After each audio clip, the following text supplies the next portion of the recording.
Today I'm gonna be showing you how to fix your fuel pump. This is a 1986 Honda Magna 700, and I was having some issues where it would kind of start up and then die. I would tap on the old fuel pump and it would get running for a few seconds and then it'd kind of quit. So it's time to get a new one. So if you come over here on the left side of the bike, this is where your fuel pump regularly is. This is the new one. I'll get to that in a second. This is the old one that sits in there kind of like that. And those are kind of known for going out. It's a 40-year-old bike. You know, it's going to go out eventually. So what I did was I got a Mr. Gasket number 42S. There's another guy on YouTube. He recommended it. He had a Shadow 700, so I'm kind of seeing how it's going to work on my Magna, but it should work just fine.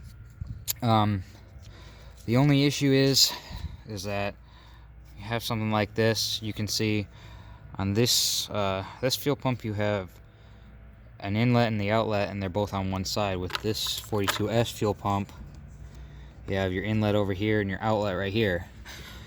So it's not too hard to deal with. You just gotta kind of get creative with how you run your fuel lines. I'll show you how I did it. So basically, this is your outlet for your tank. So I kept some of the original fuel hose until I got up to the fuel filter. This is the filter that's included with the kit. And I think this fuel line is 5/16. This fuel line is 1/4 inch.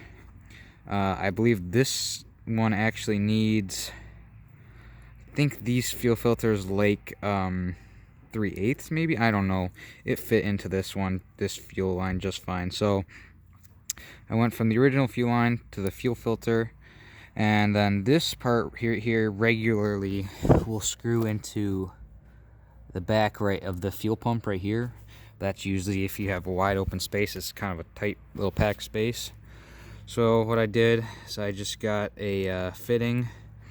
I think it's I have no idea. I know this is it's a 1/4 inch barb. I think it's an 1/8 inch or like 1/8, I don't remember.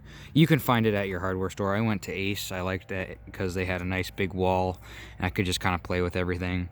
So I ran that, and then this is just some 1/4 inch fuel line. I think it might be a bottleneck, but we'll see. I'll make a video once I have this bike running around, and we'll see if it loses top end or something. Then I might have to go up to a bigger size fuel line. And so that's kind of just gonna run, you can't really see it, but it just kind of runs down this bar right here, and eventually you'll get to your fuel filter. Now what I had to do is, you can kind of see in there, there's a 90 degree, basically a 90 degree with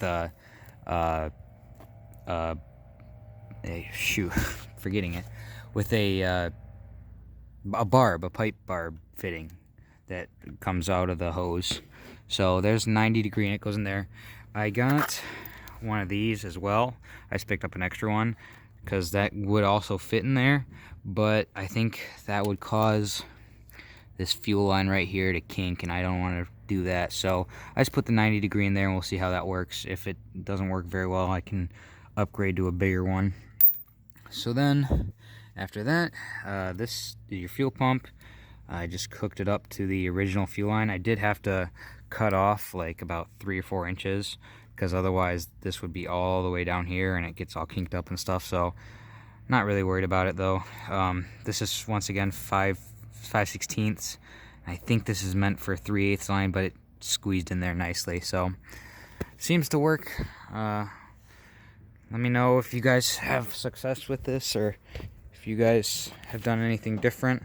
This is a pretty common issue on these bikes, so it's just always nice to have some more information out there. Have a good day, and if you have any questions, let me know.